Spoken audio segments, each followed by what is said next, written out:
Salut et bienvenue sur RD Congo Info. Merci de votre fidélité. Le lot 5 minutes avec César Ngadi et Kolobelela. Makambo oye ningisi poto na niveau ya ba combattant. Boyebi ke ndengi botali na ba réseaux sociaux bokechwa yambo na ba ninga na ye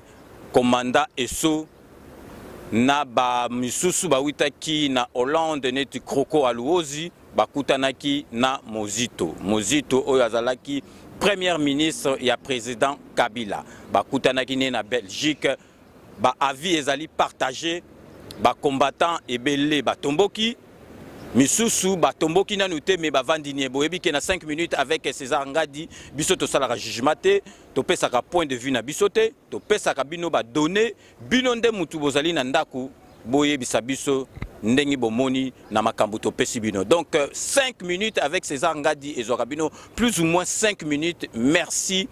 de votre fidélité parce que Batebele va comprendre 5 minutes siko liboso va comprendre ki angote. Donc totali siko yo côté ya pour totali bokechwa yambo batu babandaki ko critiquer ye balobi bokechwa yambo komba na ye musala na ye ko finga combattant oyo asisa ba vocabulaire ya ko finga neti bokechu na kanisi azalité ba vocabulaire mususu toyoka yango kaka epa ya bokechu lelo bokechu tomoni depuis rencontre ya opposant Genval bokechu oyo akundaki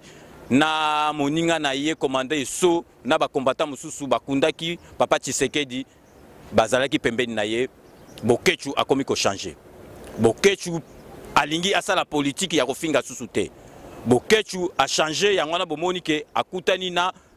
ex premier ministre ya mboka na biso Mozito mais côté ya ba combattant oyo bazali radical extrémiste balobi bokechu jamais bakoki ko penser que bokechu akutana na Mozito soki bokechu akutana na Mozito elakisi pe akoki kokutana na président Kabila balobi combattant oyo ya bengami penza combattant extrémiste et combattant akosolola nini na muta PPRD lisolo ko ozala te yango na baza ko kamwa batomboki ke bokechu na bandi na ye ya ba commandant Esso o babanda ko finga bato a pouvoir bakende kokutana na Mozito balobi ke neti ba combattant musuto ko tanga kombote balobi jamais bako vanda table moko na ex premier ministre ya Kabila siko biso na 5 minutes avec César Ngadi tozo tuna bino mtubozo tala biso boyesa biso acte oyo bokechu asali na ba commandant Esso bakendo kutana na Mozito eza acte moko bien ou bien eza acte moko mabe parce que bato belé babandaki ko condamner bokechu pona ko finga na ye balobi combat na ye musala na ye ka ko finga lelo bokechu alingi a changer